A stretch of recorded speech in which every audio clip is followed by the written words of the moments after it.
اگر وزیر اعظم تمام محکموں اور وزارتوں کی گاڑیوں کا حساب کتاب درست کروا لیں تو اربوں روپے مالیت کے گھپلے منظر عام پر آ جائیں گے۔ متعدد محکموں کی گاڑیاں وزیروں مشیروں کے استعمال میں ہیں، جبکہ متعدد کمزور محکموں کی گاڑیاں دیگر طاقتور افسران کے نجی استعمال میں ہیں۔ گاڑیوں کے فیول اور مینٹیننس میں کرپشن ایک الگ کہانی ہے۔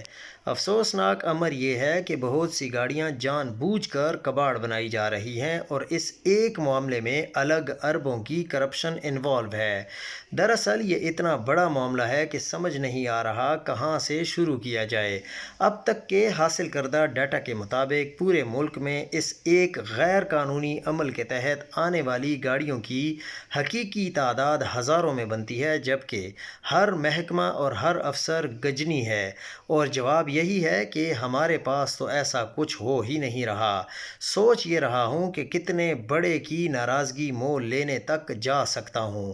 کچھ گاڑیاں تو وزیر اعظم کے چہیتوں کے بھی زیر استعمال ہیں اور نامعلوم محکموں کے افسران نے بطور تحفہ دے رکھی ہیں، ان کے والد محترم کی جو ہیں۔ سب کرپٹ افسران نے سرکاری گاڑیوں کو مال مفت سمجھ رکھا ہے اور کوئی پوچھنے والا نہیں ہے۔